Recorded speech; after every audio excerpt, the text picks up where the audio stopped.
They're manipulating your understanding of the universe and hiding dimensions that could flip everything you believe on its head. Your eyes only catch a fraction of reality, while powerful forces coordinate secret studies about the true nature of space and time. Just imagine, those ancient texts, often labeled mystical or outdated, might actually hold shocking clues that the elite will do anything to keep away from the masses. If you continue with this video, you run the risk of grasping something so unsettling it could shake your deepest convictions. Very few dare to question the official version, but behind the scenes, renowned scientists and theologians already know there's way more than just 4 dimensions woven into the cosmic fabric. While 99% of people settle for living in the dark, a tiny minority clings to this forbidden knowledge to expand its power.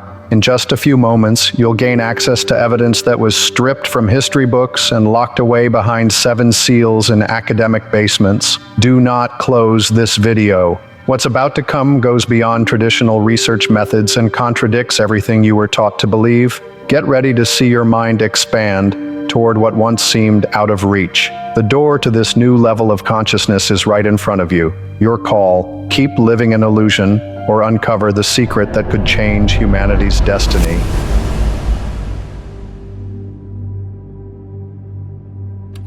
In the 12th century, while Europe underwent intense political, religious, and intellectual upheavals, Jewish scholars like Nachmanides devoted their lives to investigating the deeper meanings of the earliest writings of the Book of Genesis. Amid their meticulous readings, they stumbled upon a hypothesis that left many intrigued. The creation of the universe involved 10 dimensions. 4 of these would be accessible to common perception, while the others would remain beyond the reach of the senses, reserved for more subtle levels of understanding. Back then, there was no technology to prove such a claim, but these sages relied on symbolic interpretations and spiritual reflections based on millennia-old scriptures. Initially, this idea stayed within mystical circles. But centuries later, a similar formulation began to surface in another realm: modern theoretical physics. String theory, developed throughout the 20th century by figures like Leonard Susskind, Yoichiro Nambu, and other pioneers, also proposes a structure that curiously depends on 10 dimensions to explain the fundamental makeup of the cosmos.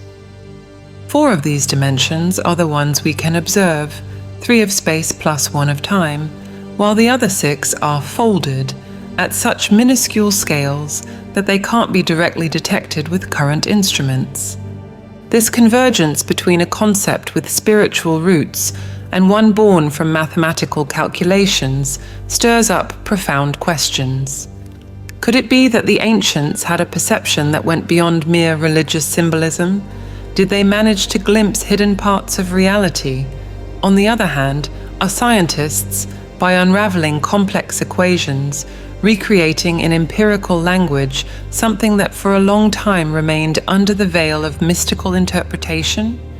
Experimental physics is hard at work, trying to find any hint of these extra dimensions through installations like the LHC, Large Hadron Collider, located on the border between Switzerland and France. In these massive particle accelerators, proton beams are launched at nearly the speed of light and collide violently, recreating conditions similar to those right after the Big Bang. The goal is to observe exotic particles, understand the nature of the Higgs boson, and, who knows, maybe detect traces of hidden dimensions. Strangely enough, they're hunting for something that, as discussed in certain religious study circles, was supposedly predicted, though in a different language, in ancient writings. It's as if the technological breakthroughs of the contemporary era are, in some sense, chasing echoes of a forgotten knowledge. Among the various passages that spark reflections on multidimensionality, one from the New Testament stands out: Ephesians chapter 3, verses 17 to 18. It mentions width, length, height, and depth as dimensions of love and spiritual reality, words that would have been interpreted purely symbolically in the past. Now, in light of modern physics, Some people see this as a kind of expanded understanding of space. Is it just a metaphor or a glimpse of something bigger? Historically, many of these indications were taken as mere figures of speech. However, when matched with cutting-edge scientific theories, they're being reconsidered. There's a sense that certain ancient texts opened small windows onto questions that only recently science has gained the technology to investigate rigorously. Some wonder if the curious mention in Genesis of progressive creation and the separation of different planes might have been alluding to levels or layers of reality, something that today could match up with extra dimensions. It's worth noting that Isaac Newton, widely recognized as one of the founders of modern physics, spent more time on biblical and alchemical studies than people commonly realize. He believed in a creator whose action sustained all things, viewing nature as a structured reflection of this higher intelligence. For Newton, cracking the laws of physics was one way to understand the language of God.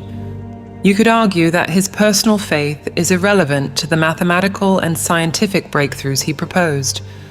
Still, history shows that for him, there was no irreconcilable clash between scientific discovery and spirituality. More recently, Paul Davies, a physicist and philosopher of science, has emphasized that science can clarify the how of the universe, but often hits a wall when it comes to why.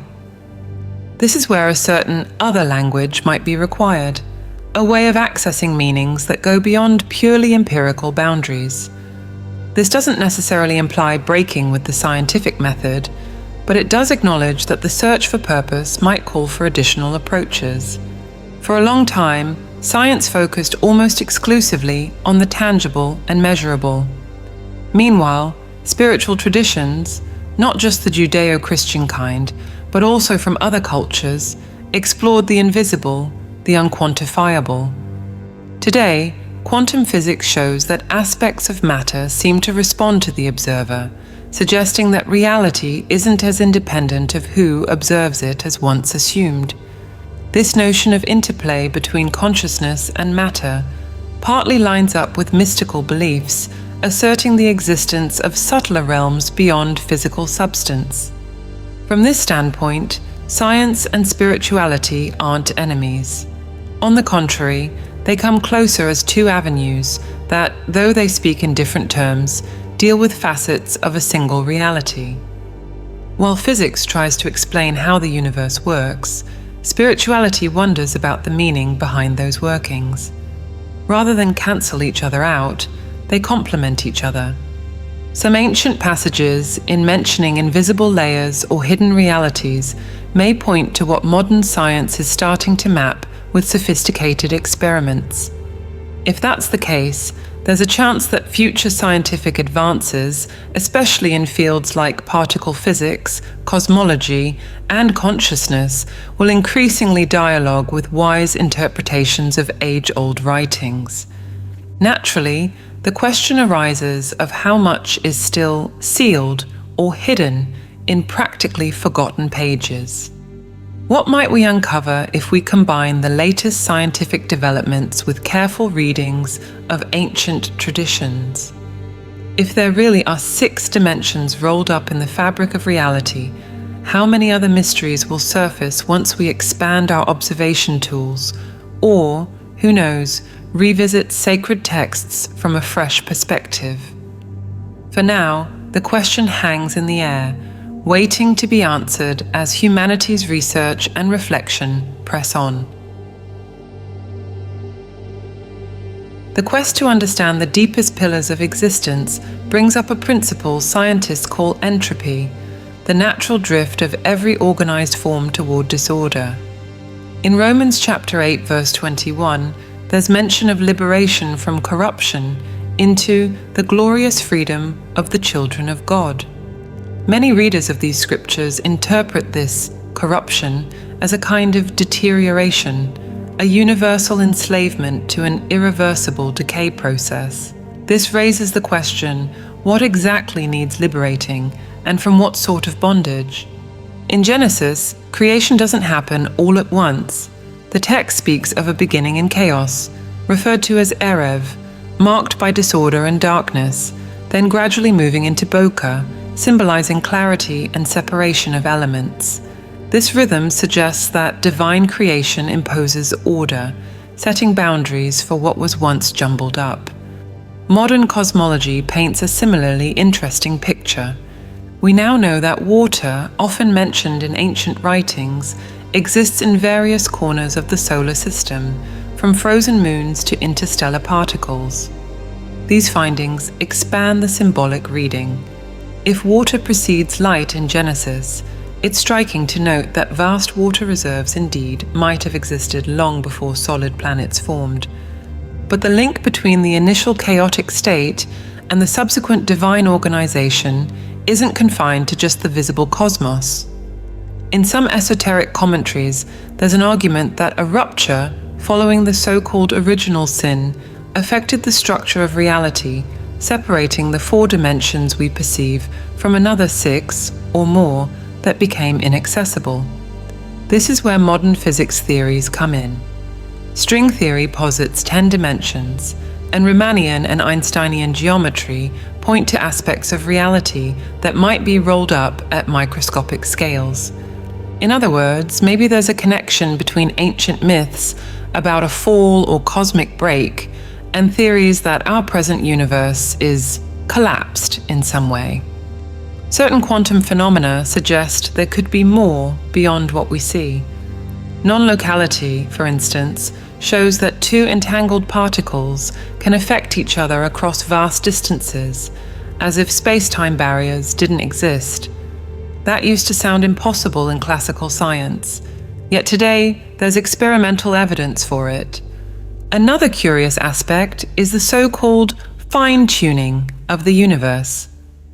Roger Penrose has pointed out that the probability of the cosmos starting out with such low entropy, and thus such high order, is statistically off the charts improbable. Many cosmologists admit that if even one physical constant, gravity, Planck's constant, or the speed of light were slightly different, the universe couldn't support stars, stable atoms, or ultimately life. To some, this precision implies an intentional cosmic design. To others, it may just be one possibility among countless universes, as suggested by the multiverse hypothesis. In Genesis, darkness isn't destroyed, it's simply separated from light. Creation doesn't wipe out chaos, but confines it within certain boundaries. That perspective implies our current reality is just a fragment of something bigger, still unfolding. Hence the question, if hidden dimensions and deeper laws govern everything, then what role do humans play? Are we just another cog in the cosmic machine, or agents of consciousness with the potential to influence the grand scheme to some degree? Some spiritual traditions claim it's possible to access subtle dimensions through consciousness itself. Ancient meditation, fasting, and prayer techniques are described as bridges to an expanded perception. There's also talk about the pineal gland functioning like a forgotten sensor that tunes into frequencies beyond normal vision. Though such ideas have often been dismissed as mystical or even superstitious, research today ties the pineal gland to hormonal regulation and altered states of awareness. Descartes famously called it the seat of the soul, revealing that even in a rationalist era, people were fascinated by this tiny organ. Perhaps the main issue isn't just whether extra dimensions exist, but what we're supposed to do with that knowledge. If reality is collapsed due to some primordial disconnect, is there a way to reconnect? What would that mean not only for science, but for how we live, relate to each other, and see ourselves as part of a greater cosmos? One thing that puzzles both scientists and theologians is how water appears in the Genesis narrative even before light is created. The Spirit of God hovered over the face of the waters, the text says. For centuries, people treated this as pure symbolism, until astronomers started realizing there are huge amounts of ice and water vapor in the far reaches of our solar system and beyond. That means water, or at least its fundamental components, hydrogen and oxygen, has been around since shortly after the Big Bang. This discovery changes how we read Genesis. The vision of a cosmic ocean before light might not be a literal description, but it does resonate with a surprising fact.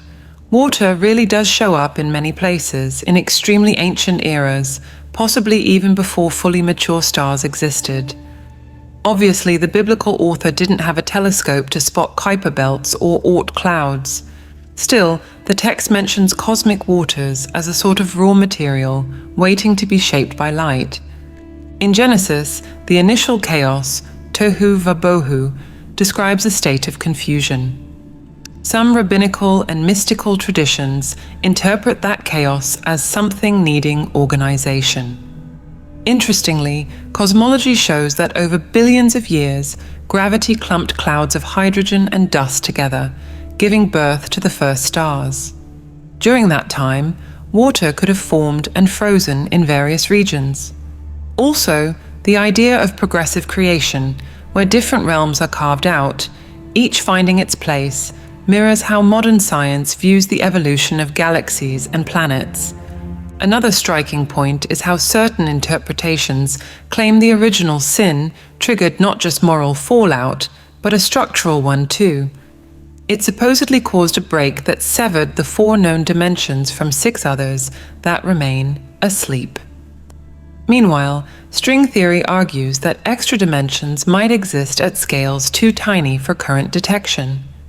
It doesn't label them morally broken, but physically compacted, like hidden tiny universes piled on top of ours.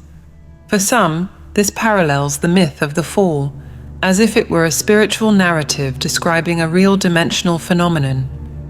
On the cutting edge of astronomy, new insights about exoplanets and underground oceans on moons like Europa and Enceladus keep driving home the idea: where there's water, life might exist. So now the big question is whether Earth is just one among many watery worlds, or if there's something uniquely special about it. If Genesis describes a divine process of organizing everything from these waters, modern science finds ice and vapor in some of the farthest reaches of the galaxy.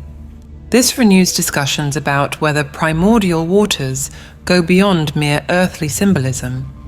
In fact, they might be scattered all over the cosmos, leaving trails of potential life. Either way, there's a fundamental harmony between water and life, one that defies simplistic explanations, and that, in a mysterious way, appears in the very first verses of Genesis. Recall Carl Sagan's famous statement that we're made of star stuff, and consider how many modern commentators add that maybe we're also made of the waters of heaven. In poetic language, this means we're composed not only of atoms forged in stellar furnaces, but possibly of something touched by the breath of God over the waters. Debates also crop up about cycles of creation and destruction. Some scientists propose the universe might expand to a certain point, then contract in a massive collapse, repeating the process in countless cycles. This dance between chaos and order somewhat reflects the biblical rhythm of creation, fall, and restoration over and over. Each major cycle could represent another separation of the waters, but in different forms. Whether we look at Genesis or modern cosmology, the indication is that creation might be an ongoing process, not a one-time event locked in the distant past. The theologian Paul Tillich called God the ground of being, suggesting that at every instant, something upholds the cosmos, keeping constant stable and making gravity operate in harmony with electromagnetic and nuclear forces. In that sense, water, present from the beginning, can be read as a symbol of that continuous support. Each drop carries a legacy that stretches back through millennia, connecting us to the dawn of existence. In this light, the biblical talk of initial chaos is more than a mere abstraction. it intersects with astronomy's findings. Seeing how much ice fills the cosmos supports the notion of a universe born from a liquid matrix. Every telescope we send out seems to quietly confirm that behind the traditional imagery of Genesis, there could be allusions to realities beyond the scope of a purely literal reading. The bond between numbers and life becomes even clearer when we look at DNA. We now know that this microscopic strand, found in practically all organisms, holds biological information so intricate that many compare it to software. As scientists mapped the human genome, they noticed error correction mechanisms that, in broad terms, resemble redundancy and verification systems used in satellites and digital transmissions. This isn't just a figure of speech. DNA can detect mutations and fix them, preserving the function of each sequence that's critical for life. Even hardcore skeptics are blown away by the sophistication here, almost like there's engineering behind it all. When we try to calculate the odds of complex biological structures arising purely from random mutations, the results can be mind-boggling. Features like the bacterial flagellum, made up of multiple parts that work in perfect sync and have no independent function on their own, illustrate what proponents of intelligent design call irreducible complexity. If one piece of the mechanism were missing, it wouldn't function at all. How then would it develop gradually? This argument, championed by researchers such as Michael Behe, questions whether the standard Darwinian model sufficiently explains the emergence of systems that show no partial utility. Michael Behe doesn't advocate throwing out evolutionary theory entirely, but suggests a rethink, acknowledging possible gaps in how integrated systems come about. Stephen C. Meyer, meanwhile, argues that natural selection nicely accounts for the survival of the fittest, but not how those organisms get fit in the first place. So there's a lingering mystery about the arrival of the fittest. Mathematics is woven through every link in this chain. Equations describe the probability of a gene appearing, an organism thriving, a population evolving, all in the realm of bioinformatics labs. But that's not the only place numbers and nature intersect. The unchanging speed of light, for example, and the rock-steady nature of many fundamental constants continue to baffle researchers who can't figure out why the universe chose exactly those values instead of others. Albert Einstein himself remarked on his amazement at how the cosmos is even comprehensible. If the universe were truly random, why would it display such neat mathematical coherence? Quantum physics adds further layers of complexity. Zero-point energy research shows incessant fluctuations, even in a vacuum once thought empty. This quantum sea implies a constant hum of activity, like a fundamental frequency running through everything. When we combine that with the concept of quantum entanglement, we start to see a picture where, on some level, everything might be connected to everything else. Many mystical traditions have claimed for centuries that there's a fundamental unity to all being. The idea that everything is one runs through diverse schools of thought, from Neoplatonism to Hindu Vedanta, and also in esoteric strands of Christianity. It's intriguing that science, through purely empirical methods, arrives at insights resembling these ancient intuitions. That doesn't prove spirituality outright, but it does suggest a fascinating resonance between ancient wisdom and modern observation. In practical terms, bridging science and spirituality doesn't mean ditching rationality or discarding faith. It means acknowledging that each domain answers a different question. Science asks, how does the world operate? Spirituality asks, why does the world exist and what's our place in it? Examining DNA reveals an orchestration of information so elaborate that it defies simple chance.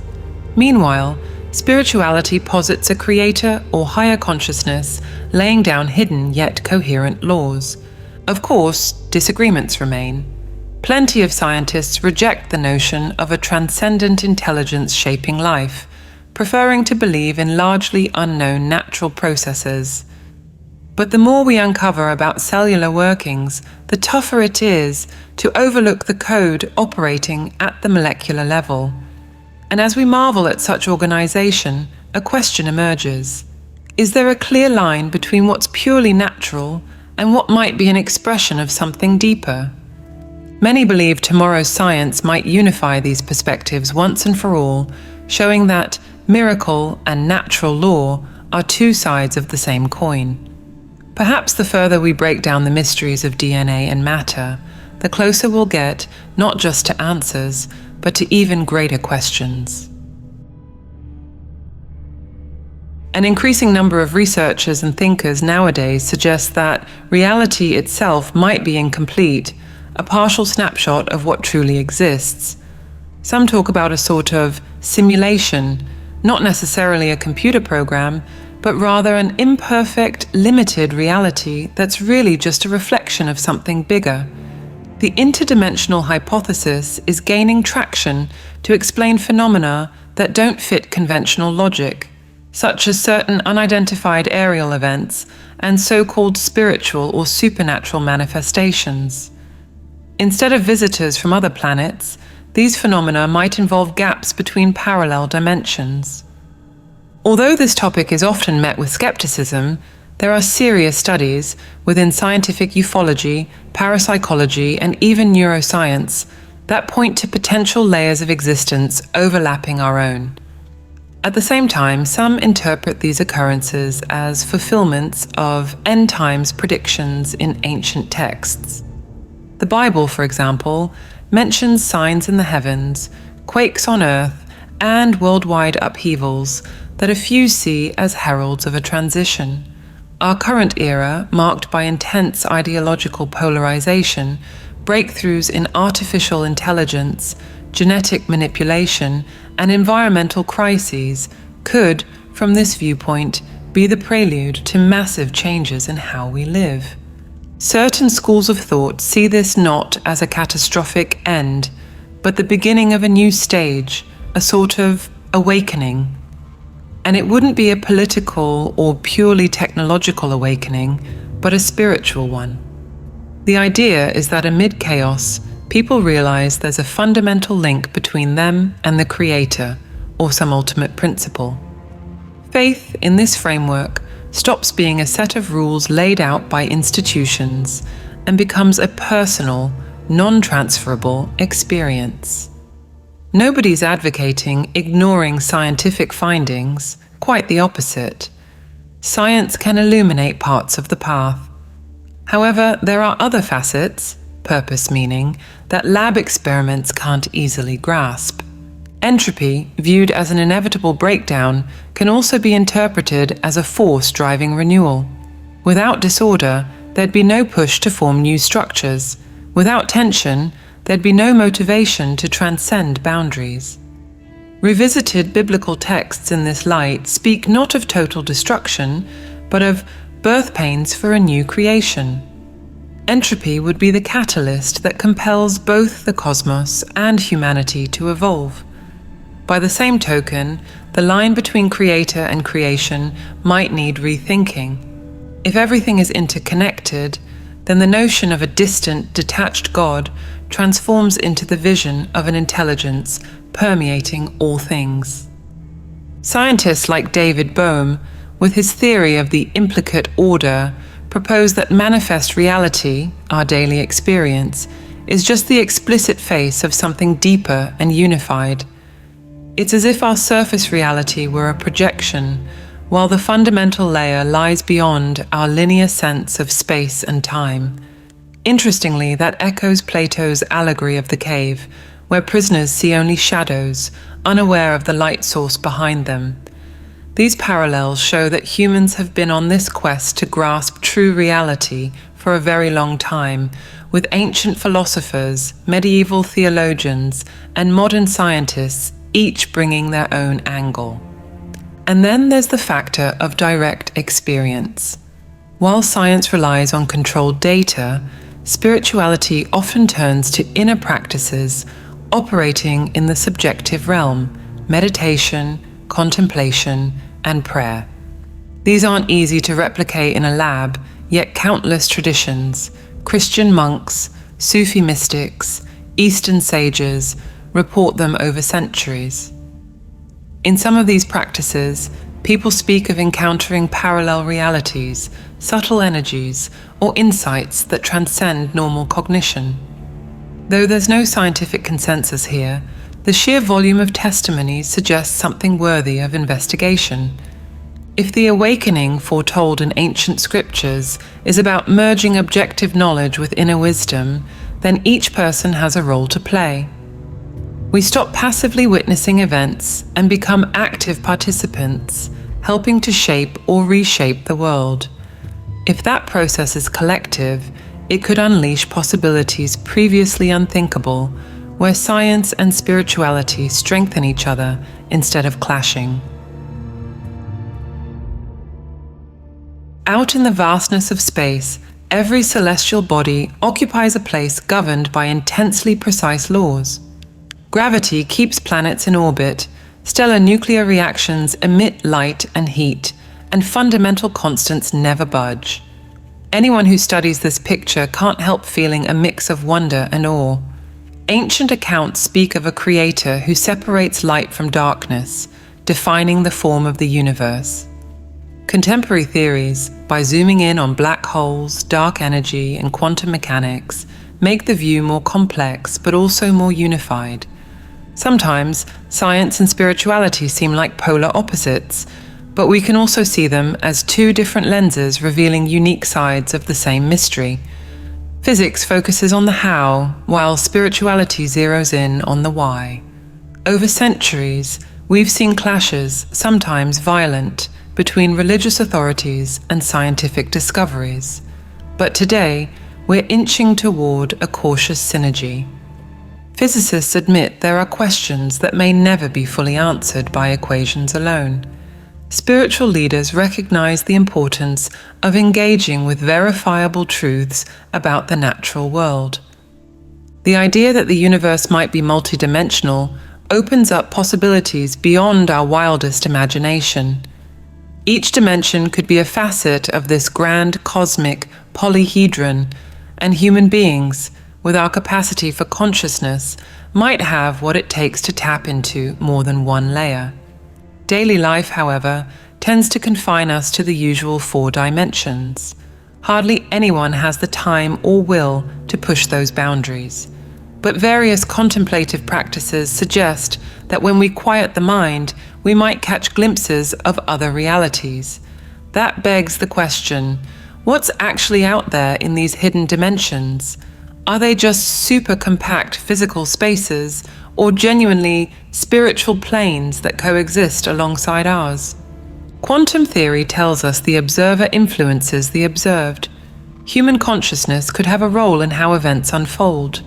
This doesn't mean we literally create matter from nothing, but rather that we affect the universe's range of possibilities. For centuries, spiritual traditions have claimed the same thing. Reality is shaped in part by states of consciousness. Or in simpler terms, how you look at the world changes the world itself. This makes studying physics and pondering sacred texts more than an intellectual exercise. It becomes a real-life journey. And that leads to another question: how do we put all this knowledge to practical use? For some, meditation is a big piece of the puzzle. This practice isn't tied to any one religion.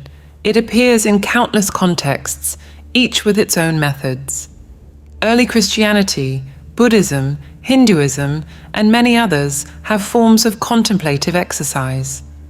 The main point is that by calming the chatter of the mind, a person might connect with a deeper layer of perception, possibly tied to dimensions our 5 senses can't access. Such states can bring clarity, inner peace, and a feeling of unity with something vastly greater. At this stage, a new invitation emerges: the chaotic reality that piles on everyday worries, digital overload, and social pressures often smothers that inner dimension. However, various audio tools, breathing techniques, and relaxation methods can help anyone wanting to explore beyond the obvious. It's not about escaping from real life, it's about expanding it, discovering balance in the middle of apparent mayhem. After diving into these reflections on dimensions, entropy, and codes woven into nature, the big question still stands. Is the universe a work that's continually being written? And are we, as conscious beings, an essential part of that process? Maybe each act of observation or introspection creates a subtle shift in the grand cosmic symphony. That's a huge responsibility, yet also a huge opportunity for discovery. While science and spirituality approach things differently, both suggest that reality doesn't end with what our eyes can see. There's always more to explore, uncover, and experience. If you feel drawn to this message, you're invited to deepen your own meditative or contemplative practice. At the end of this video, there's an opportunity to get a set of audio tools designed to support consciousness expansion. Just click on the link on screen or in the comments. And if this content resonated with you, leaving a comment is a simple first step to share your thoughts and keep the conversation going.